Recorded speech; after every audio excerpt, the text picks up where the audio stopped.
Now we're going to turn our attention to Egypt, starting with, where is it? There it is. Basically, Egypt is not exactly like we think of it today. It's not a massive country. Egypt, in the ancient sense, is really a strip of land surrounding the Nile River. It's really that green strip of land there. And the Nile is particularly important specifically for flooding because it brings fertile soil into the valley, as we've talked about in Mesopotamia. Now, this also leads to a very binary worldview that reflects this very close delineation between what's known as the red land and the black land. As you see in this picture, you can actually almost stand with 1 foot in the fertile soil and 1 foot in the desert. And this very close dichotomy means that to the Egyptians, things are often black and white. There's really not a lot of nuance and middle ground oftentimes in terms of culture and religion in ancient times.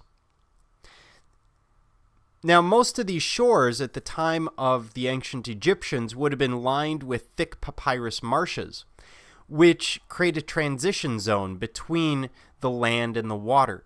This will become important because it will be a symbol of death later on. And later, Egypt will actually become the granary to Rome. This land is so fertile that it can support most of the Roman Empire simply from this narrow strip of land along the Nile. So let's talk about their worldview. In terms of the dead, they have mummies, sometimes daddies, sometimes uncles, you never know. The joke doesn't get old. To them, the Nile is the center of the world. Before creation, the world was chaos. I'm going to go through one of their more common creation stories, so bear with me.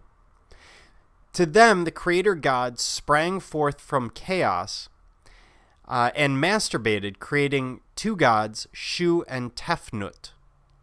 They in turn give birth to 2 other gods, Jeb, the earth god, and Nut, the sky god, who also forget that they're siblings and give birth to Osiris, Isis, Nephthys, and Seth. You don't have to write all these down. I'm just giving you an idea of their creation.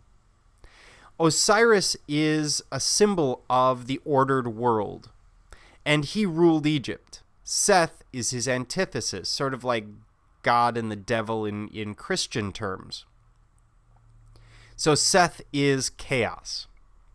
Osiris and Isis have a son named Horus, who displaces Seth and rules over Egypt after Seth has killed Osiris, and Osiris will become the god of the underworld.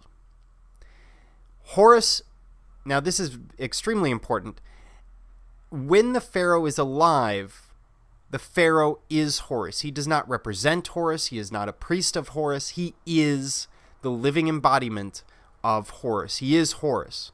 And when the pharaoh dies, he becomes Osiris. So this is important to keep in mind because the pharaoh is a god, not a representation of a god, not chosen by God. He is a god. And I say he because there are very few female pharaohs. And we also see a very xenophobic, a very us versus the other mentality in Egypt, especially in the Old and Middle Kingdom. Loosens up a little bit as we get into the New Kingdom. Now, speaking of kingdoms, there are 3 kingdoms that we deal with. I'm not going to deal too much with the dates. It's not something you would need to memorize as an undergraduate. But we do have 3 kingdoms. I need you to understand that. We have the Old Kingdom, the Middle Kingdom, and the New Kingdom. And there are time periods in between, but we won't worry about those.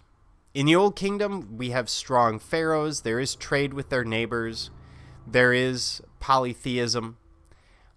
In the Middle Kingdom, things are pretty rough. By the New Kingdom, we have a new sense of optimism.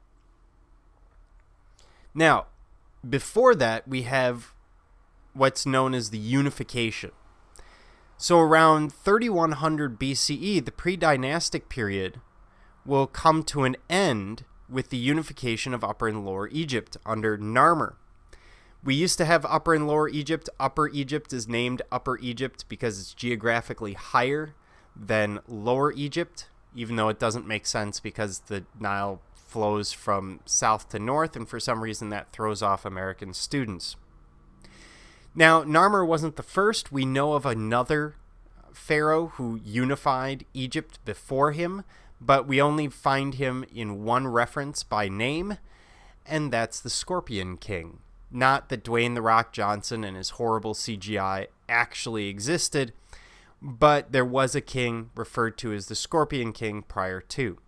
So this will bring us into the pre-dynastic and the early dynastic period. We aren't going to get into Old Kingdom Egypt for a very short bit yet. There's sort of a lead up to it.